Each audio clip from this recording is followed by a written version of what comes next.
Welcome to New Brunswick, New Jersey, home of one of the oldest higher education institutions in the country, Rutgers University. You're probably more familiar with the Scarlet Knights for boasting competitive D1 sports programs from within a Power 5 conference. They're even nicknamed the birthplace of college football. But now, a new program looks to be on the rise. As a new generation of students makes their way to the state's largest school, their esports club continues to draw more and more attention, now on a national level. They decided to hold tryouts for an Overwatch team because they heard about the Textbook Collegiate Series that was coming out in the fall. So I tried out for the team at the time, and I made it over the summer, and then I played during the summer, and ever since I've been playing up until now. Before coming to Rutgers, at least for Heroes of the Storm, I was already playing the game at a really high level.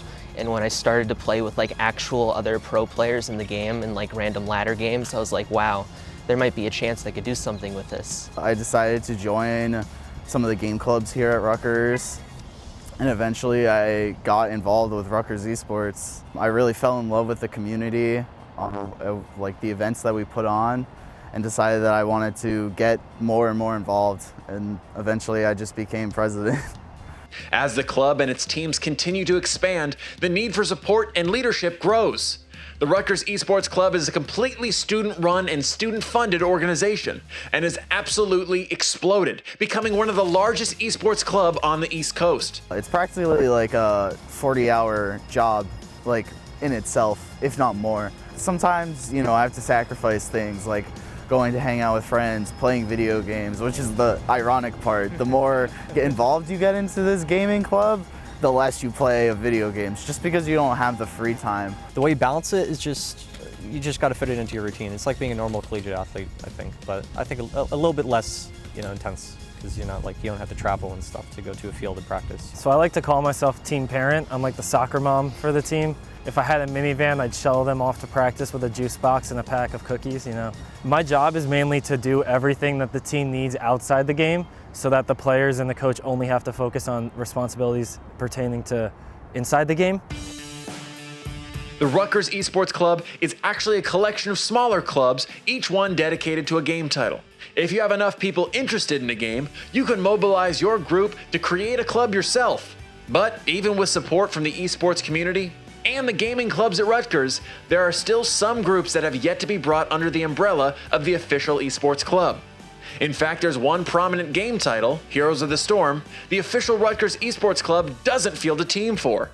However, that doesn't mean a team representing Rutgers in the realm of heroes doesn't exist. So we typically find people who are interested in starting the clubs. That's how I first got involved with Rutgers Esports, is I was interested in starting the MMO club here. But for Heroes of the Storm, we never really had someone who was really dedicated to the cause. There were still people interested in playing competitively, and they ended up signing up for the tournaments, the TESPA tournaments by themselves. The Rutgers Esports Club, it's really well known, and they're really competitive at the games they play, but there's no specific HOTS club for Heroes of the Storm. What would help our team is we got more support, more people watching on stream and stuff like that. In terms of having more support, more is better. If we weren't independent, we had things like coaches and things like that. That would obviously be way better. With the Rutgers Heroes of the Storm team making it all the way to the Heroes of the Storm finals at the CEC, the need for support, both from the Rutgers Esports Club and the university's esports community in general, keeps growing and growing. Unfortunately, a lack of support is the norm in college esports, as many universities are still trying to ramp up the infrastructure and budget for these budding esports programs.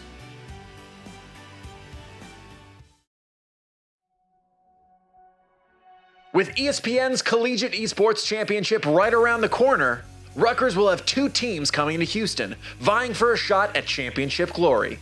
Having both their Heroes of the Storm team and Overwatch team compete for a trophy is a massive feat. Rutgers University is going to be taking game number 3. They're going to solidify their spot in the finals in Houston. Both of them mentally prepared to make legitimate runs at a national title. Rutgers overall in the past 3 years have been, I think, a more well-respected team that hasn't really, caused a lot of issues, if any at all. So I'm actually very happy with the players that we've had and have right now. And so we're focusing on the strengths that our team has and our players have, and then going from there. We prepare a lot before matches, like several days before. We'll like scout out what the other teams play, figure out what we want to pick, how we're going to do our draft. So like coming on up to the actual day of the tournament, like we're pretty much just ready, and we're really only focusing on warming up. But once all the excitement and buzz of the CEC wears off, where does that leave the players? Will they continue to pursue esports once they finish at Rutgers? Or will they move on to more conventional jobs and industries?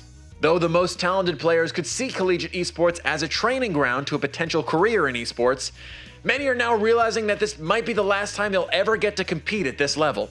I'm looking to work, not really go into esports. It would be cool if I could, but personally I don't think I'm good enough to go into it, and I'm also getting older, so. I'm only 21, but like for an esports athlete, that's like sort of getting old. I'm just gonna maintain it as a hobby because it's just for fun, you know, just playing games. It's not gonna make it my focus because I want to do a little bit more than just, you know, play games. Either way, there are many within the Rutgers Esports Club who have found their passion through playing for their college, and they'll do whatever it takes to stay in the world of esports. They've found a place where they feel like they belong, and it's encouraged them in their pursuit to make a name and a career out of something they're incredibly passionate about.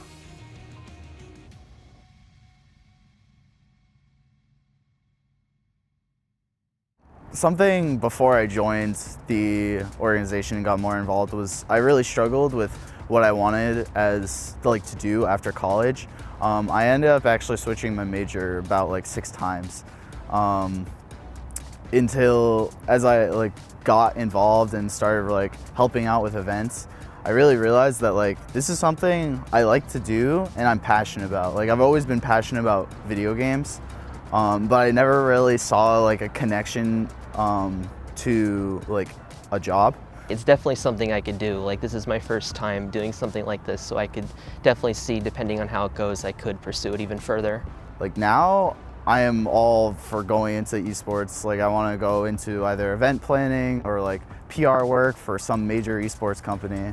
These Rutgers teams have already found success in the collegiate esports scene, and the university is already starting to take notice. They're planning on finding new ways to support the esports club, and the hope is that one day, Rutgers will buy into the esports program wholeheartedly and help to build a competitive destination program for students and athletes from around the country. So we finally got them to start building a LAN center for us recently, and that should be completed relatively soon. We're still working on trying to get an official program, varsity team statuses, scholarships, things like that, so that our teams are better supported and we have a good amount of top level players coming into the school to make our teams better. This should be the path to being a professional collegiate, because I think it's the safest route, because you could get a degree while you're playing on a good team and you can win, scholarship money and things like that and go to school for free. So there are schools that do that, but Rutgers unfortunately doesn't right now, but I do see it headed in that direction in the next few years.